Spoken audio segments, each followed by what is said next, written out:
오늘 말씀 제목은 감사의 보물을 찾읍시다입니다. 감사의 보물을 찾읍시다. 요즘도 보물을 찾기를 하는지 보물 찾기 하는지를 잘 모르겠지만은 제가 초등학교 다닐 때 봄 소풍, 가을 소풍이 있었어요. 이 소풍 때는 늘 보물 찾기를 했습니다. 이게 소풍 마지막 순서에 보물 찾기가 있었어요. 저는 그 보물 찾는 그 시간이 늘 기다려졌어요. 선생님들이 미리 이제 아무도 모르게 돌밑이나 이렇게 나무가지 나무 사이에 작은 이렇게 종이에 이제 접어서 이제 거기다 이제 상품 같은 걸 써가지고 이제 숨겨놓는 것을 학생들이 찾는 게임입니다. 여러분들 해보셨죠? 원래 보물 찾기는 보물을 찾을 수 있도록 하는 것이 목적이에요. 누구든지 그러니까 쉽게 찾을 수 있어야 돼요. 선생님들은 학생들이 이제 이 보물이 적힌 종이를 이렇게 찾잖아요. 그러면요 마치 막 자기들끼리 막 찾은 것처럼 막 기뻐해요. 어떻게 그것을 찾았냐고 그러면서 너 정말 대단하다고 막 그러면서 얼마나 기뻐하시는지. 숨겨놓은 선생님과 찾은 학생이 다 같이 기뻐하던 모습이 이렇게 생각납니다. 이것이 보물 찾기의 어떻게 보면 참된 의미예요. 아까도 말씀드렸지만 여러분 보물을 찾아보신 분도 학교 다닐 때 찾아보신 분도 있을 것이고 아마 그런 거 못 해보신 분도 있을지도 몰라요. 그런데 이 보물을 찾을 때 의외로 이런 곳에는 보물이 있을 것이다 생각하면요 없어요. 분명히 저기에는 있을 것이다 하고 딱 보면 없어요. 근데 전혀 예상하지 못했던 곳에서 보물을 찾을 수가 있어요. 그 쪽지가 딱 들어있어요. 때때로 이제 정말 이제 그 반대의 경우가 있죠. 좀 전에 말씀드린 것처럼. 그럴 때는요 마음속에 전혀 뜻밖이었는데 그냥 탁 찾아졌을 때 이게 정말 허를 찔렀다 이런 생각도 들어요. 저는 이 감사를 묵상하면서 이 보물찾기가 생각이 났습니다. 왜냐하면 우리가 감사할 것을 찾는 것도 보물찾기와 비슷하다는 생각이 들었기 때문입니다. 감사는 우리 인생을 가치 있게 만드는 보물과 같아요. 사실 이 감사의 보물은 우리 삶 구석구석에 감추어져 있는 것 같아요.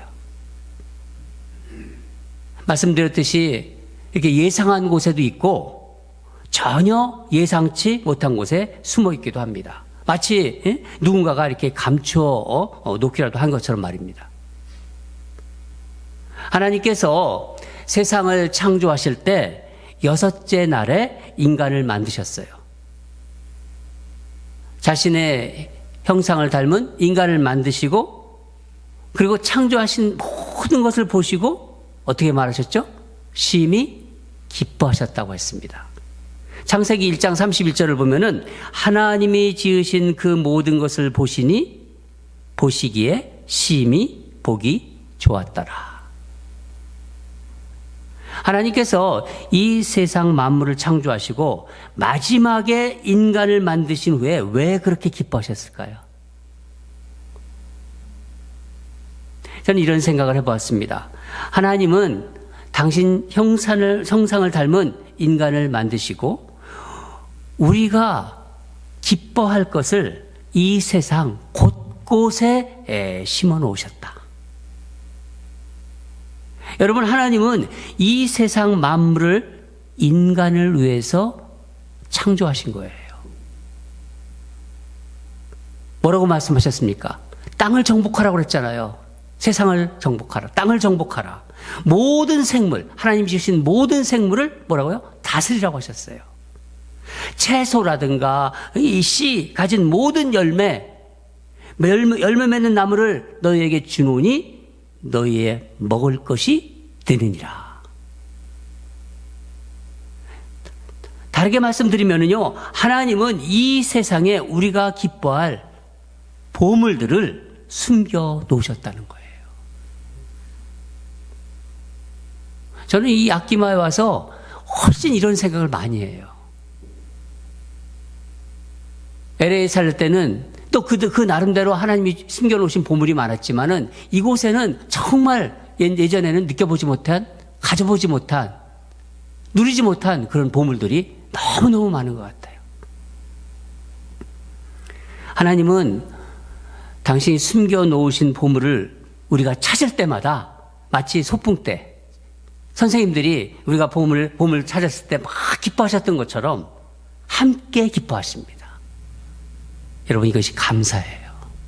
이게 감사입니다. 오늘 바울은 범사에 감사하라. 이것이 예수 그리스도 안에서 너희를 향하신 하나님의 뜻이니라. 이렇게 말씀하세요. 이건 마치 선포입니다. 그럼 범사에 감사하라. 구체적으로 무슨 뜻인가요? 모든 일에 감사하라. 그런 뜻이겠죠? 네. 살아가면서 보고 또 느끼고 만지고 내가 가지고 있는 모든 것을 하나님께 감사하라는 거예요. 바울은 이것이 바로 예수 그리스도 안에서 우리를 향하신 하나님의 뜻이라고 말하고 있는 것입니다. 여러분, 그럼 범사에 감사하려면은, 모든 일에 감사하려면은, 그럼 어떻게 해야 할까요? 두 가지를 생각해 보았는데, 첫째는 감사할 것을 찾으려는 마음을 가져야 돼요. 일단 감사할 것을 내가 찾겠다. 그런 마음이 우리에게 있어야 돼요. 그러려면 감사할 제목들이 생각나야 되지 않습니까? 그렇잖아요. 그런데 막상 감사할 제목들 몇 가지만 딱 떠올려 보세요. 그럼 더 이상 진도가 안 나가요. 몇 가지는 막 감사할 생각이 나는데 계속해서 그게 나가지 않는다는 거예요. 왜 그럴까요? 모든 것을 감사의 마음으로 보지 않기 때문입니다. 저는 이 감사를 묵상하면서 예전에 인터넷에서 잠깐 보았던 그 글귀가 떠올랐어요. 그래서 좀 이번에는 좀 찾아봤는데, 태어난 지 19개월 때 이 뇌수막염에 걸려서 시력과 청력을 잃은 헬런 켈러가 그녀의 그 자서전적인 수필집이 있는데, 그 수필집 제목이 바로 사흘만 볼 수 있다면, 사흘만 볼 수 있다면이라는 그 수필집에서 헬런 켈러가 이렇게 말합니다. 제가 한번 그대로 읽어드리겠습니다. 기적적으로 눈이 떠져 사흘만 볼 수 있게 된다면, 첫째 날은 친절함과 겸손과 우정으로 내 삶을 가치 있게 해주신 애니 설리반 선생님을 찾아갈 것이다. 지금까지 손끝으로만 만진 그녀의 얼굴을 몇 시간 물끄러미 바라보면서 그녀의 모습을 마음속에 깊이 간직해 둘 것이다. 그리고 바람에 흔들리는 아름다운 나뭇잎과 들에 핀 예쁜 꽃들과 저녁이 되면 석양에 빛나는 아름다운 노을을 보고 싶다. 둘째 날은 새벽에 태양이 떠오르는 웅장한 광경을 보고, 아침에는 메트로폴리탄에 있는 박물관을, 그리고 저녁에는 보석 같은 밤하늘의 별들을 보면서 하루를 보낼 것이다. 마지막 셋째 날에는 일찍 일어나 큰 길에 나가 일터로 가는 사람들의 얼굴 표정을 보고 싶다. 아침에는 오페라 하우스, 오후에는 영화관에 가서 영화를 보고 싶다.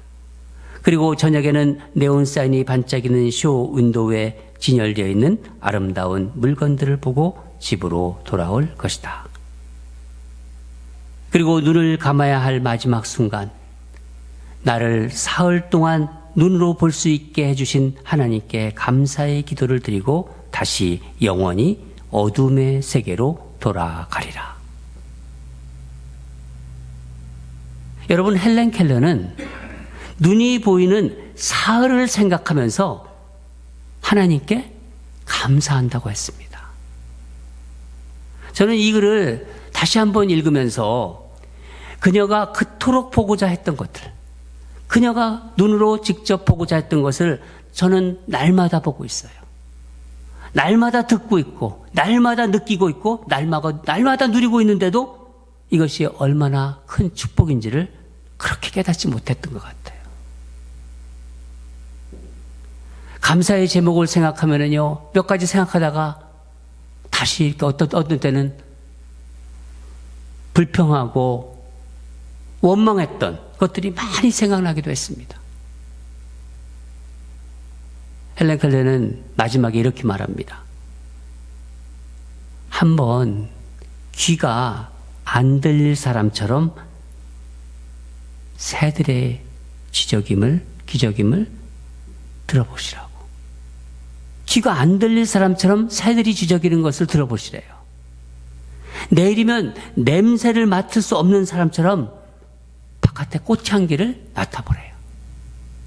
내일이면 더 이상 볼 수 없는 사람처럼 이 세상을 한번 보래요. 여러분, 혹시 여러분이 가진 것에 감사하지 못하면서 갖지 못하는 것에만 계속 마음을 뺏기며 살고 있으시는 않으신지요? 저는 그런 마음이 좀 있었어요. 여러분의 삶의 모든 것에서 정말 감사할 것을 찾는 그런 마음이 있기를 주님 이름으로 축원합니다. 여러분이 지금 이 상태를 누린다는 거에 사실 감사한 거예요. 또 한 가지, 두 번째로 감사하는 눈을 가져야 됩니다. 감사하는 눈을 갖기. 감사를 볼 수 있어야 된다는 거죠. 오래전에 감사일기라는 책을 읽었는데 그 전에 있다가 캘리포니아에 놓고 왔나 봐요. 다시 찾아보니까 그게 없더라고요. 감사의 눈에 대해서 아주 재미있게 표현한 것이 제 마음에 남아 있었어요. 기억을 더듬으면서 제가 다시 썼는데, 감사를 우리 눈의 상태, 여러분 우리 눈의 상태로 비유해서 저자는 말했는데 이렇게 이렇게 썼습니다. 감사 생명, 우리가 생명이라고 그러지 않습니까? 감사 생명에게는 감사할 것이 보이지 않는데요. 감사를 전혀 안 하는 사람은요, 감사 생명에 걸렸다는 거예요. 감사 약시, 눈이 약시라는 사람 있잖아요. 약시, 나는 눈이 약시야. 이 감사 약시는 감사한 것을 보고 싶어도 잘 보지 못한대요. 또 눈에 어떤 상태가 있죠? 근시 있잖아요. 나는 근시야. 가까운 것만 보는 거예요. 그럼 뭐예요? 감사 근시는 눈앞에 감사만 본다는 거예요. 눈앞에 먼 것은 못 봐요. 또 원시가 있지 않습니까? 이 감사 원시는 다른 사람의 감사는 잘 보여요. 그런데 자기 감사는 잘 못 보는 거예요. 이게 감사 원시예요. 또 난시라고 했잖아요. 난시. 그럼 감사 난시는 어떨까요? 보긴 보는데 흐릿하고 퍼져 보이고 선명하게 보이지 않는 거예요. 감사가. 여러분, 이들이 공통점이 무엇인가요? 감사를 제대로 보지 못한다는 거예요. 감사를 제대로 느끼지 못한다는 거예요. 왜 감사를 제대로 보지 못할까요? 그 사람 안에, 그 사람 마음 안에 뭐가 있냐면은 감사할 수 없는 이유가 딱 자리 잡고 있는 거예요. 그게 있으면 나오는데 감사할 수 없는 이유들이 마음을 차지하고 있는 것입니다. 그게 무슨 마음이에요? 부정적인 마음. 항상 부정적인 거예요. 보면은. 그리고 뭐예요? 자꾸 의심해요. 의심하는 마음. 또 자기가 판단해요. 판단하고 정죄하는 마음. 이게 바로 감사를 보지 못하게 하는 마음이에요. 그러면 어떻게 감사를 볼 수 있는 건강한 눈을 가질 수 있을까요? 오메가3를 먹어요? 감사라는 안경을 쓰면 돼요. 안경. 감사라는 안경. 이 감사 안경이 바로 하나님의 눈으로 볼 때, 하나님의 시각으로 볼 때 감사가 보이는 거예요. 하나님이 세상을 창조하시고 그런 다 숨겨 놓으셨는데 내가 감사하는 눈으로 볼 때 그게 보인다는 겁니다. 감사가 보이는 겁니다. 하나님이 쓰고 계신 안경이라고 말할 수 있는 거예요. 하나님도 안경을 쓰셨는데 무슨 안경을 쓰실까? 감사의 안경을 쓰시고 계시는구나. 그렇게 생각하면 됩니다. 나에게 일어나는 모든 것이 감사할 것으로 보이게 되는 거예요. 그 안경을 쓰면 감사 안경. 창세기를 보면은 요셉 이야기가 나오지 않습니까? 이 요셉의 인생을 보면은 알 수 있어요. 요셉은 자신이 당한 고난을 하나님의 눈으로, 하나님의 시각으로 보았고 그걸 해석해요. 그래서 마지막에 자기를 종으로 팔아버린 형들에게 대해서 형들이 다 앞에 있을 때 뭐라고 합니까? 형들이 마음에 두려움을 가지고 떨고 있는데 그 앞에서 말을 해요. 창세기 45장 5절을 보면은 당신들은 나를 이곳에 팔았다고 해서 근심하지 마소서. 한탄하지 마소서. 하나님이 생명을 구하라고 나를 당신들보다 먼저 보내셨나이다. 요셉은 자기 인생에 일어난 일을, 그 어려웠던 일들을 하나님의 시각으로 보고 해석합니다. 분노의 눈도 아니에요. 복수의 눈도 아니에요. 그런 눈을 찾아볼 수가 없어요. 불평불만의 눈이 아닙니다. 자신을 먼저 이곳 애굽으로 보내신 하나님을 바라보는 눈이 있었던 거예요. 그 하나님을 바라보는 눈이 요셉의 평생을 인도했습니다. 감사로 해석하는 또 마음이라고 할 수 있겠죠. 여러분, 예수님도 그러셨어요. 이 땅에서 공생에 사시는 동안 예수님도 우리가 잘 아는 기적 이야기 있죠. 오병이어의 기적 이야기. 예수님이 손에 그 어린아이가 가져온 뭐죠? 떡 5조각과 물고기 2마리를 그 많은 사람들, 벳세다 들판에 그 5,000명 이상, 남자분 5,000명이라니까 더 전부 합하면 10,000명이 되는 이상 사람들이겠죠? 여자나 아이들까지 합하면은 그 많은 사람 들판에 있는 사람들을 이런 사람들을 먹이기에는 너무나 부족한 거죠. 물고기 2마리, 보리떡 5조각을 어떻게 먹입니까? 그러니까 예수님께서 어떻게 하시나요? 요한복음 6장 11절을 보면은 예수께서 떡을 가져 축사하신 후에 앉아있는 자 그들에게 그들의 원대로 주시니라. 여기서 축사하셨다는 말을 하고 있는데 이 말은 축복하셨다는 말이 아니라 원어를 보면은, 헬라어 원어를 보면은 감사하셨다입니다. 그래서 이 성경을 보면은 이 개역개정에도 축사하셨다고 나오는데 제대로 번역한 것은 새번역 성경이라든가 우리말 성경이에요. 감사하셨다. 감사를 하나님께 올려드렸다는 거예요. 그게 맞는 거예요. 새번역을 제가 한번 읽어드리겠습니다. 예수께서 빵을 들어서 감사를 드신 다음에 앉은 사람에게 나누어 주시고 물고기도 그와 같이 해서 그들이 원하는 대로 주셨다. 예수님은 부족하고 결핍된 상황에서 그것을 보지 않고 하나님께 그것을 올려드린 거예요. 하나님께 감사한 거예요. 오병이의 기적이 일어난 후에 풍족하고 넘치는 상황에서 이렇게 드려진 감사가 아니라 수천 명, 10,000명 이상을 먹일 수 없는, 먹이에 너무나 부족하고 결핍된 상태에서 오병이어로 감사를 드린 것입니다. 여러분, 예수님은 늘 하나님의 풍성하심을 바라보는 눈을 가지고 오셨어요. 상황은 그렇지 않았지만은 이 세상을 지으시고 모든 것을 가지고 계신 하나님의 풍성함을 바라보는 눈을 가지고 계셨습니다. 제자들이 어떻게 했습니까? 제자들은 자신들이 가진 것, 그 가진 것과 많은 사람들을 보면서 이 자기들이 가진 걸 어떻게 이 많은 사람들을 먹일 수 있느냐 계산하고 있었어요. 도저히 답이 나오지 않죠. 그런 것을 비교했는데 예수님은 하나님의 풍성하심과 현재의 상황을 비교하셨던 거예요.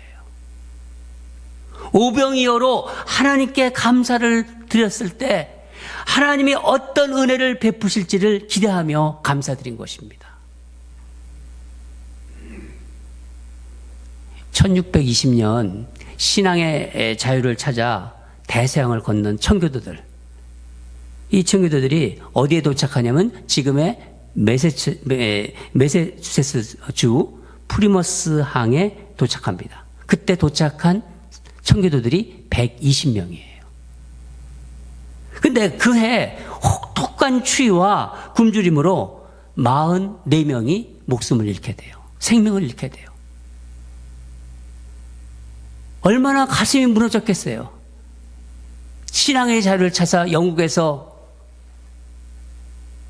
이쪽 왔는데 반 가까이 되는 그 자신의 가족들이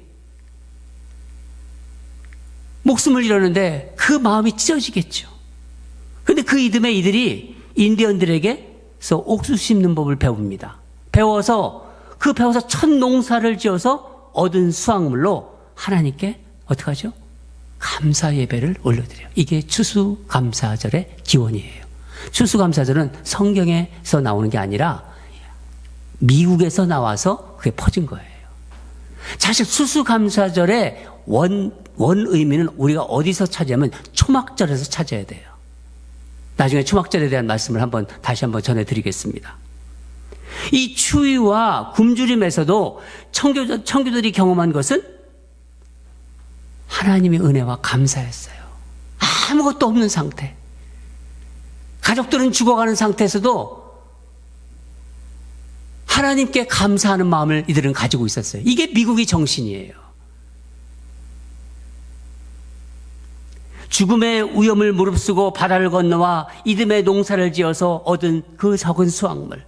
풍족하지 않죠. 먹고 살기도 부족하죠. 그렇지만은 그래도 하나님께 감사의 눈물을 드리며 예배를 올려드렸습니다.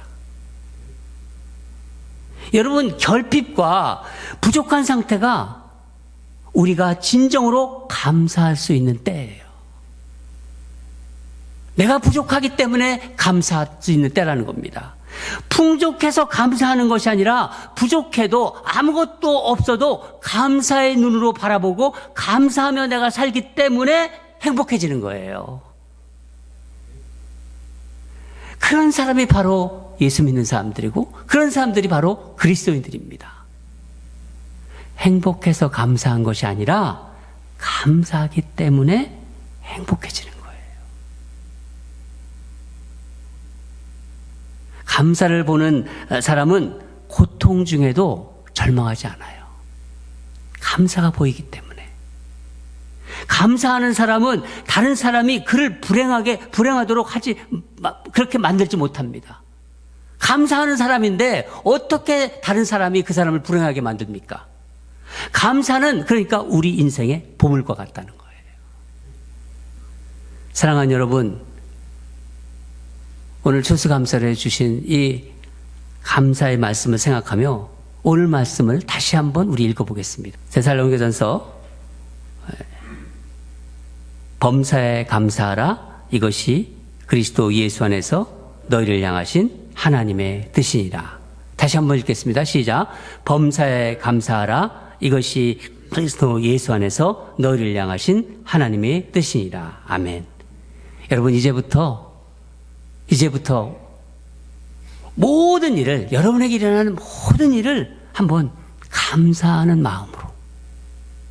이거 어렵죠? 그러나 하나님이 그런 마음 주세요. 감사하는 마음으로, 감사하는 눈으로 한번 바라보시기 바랍니다.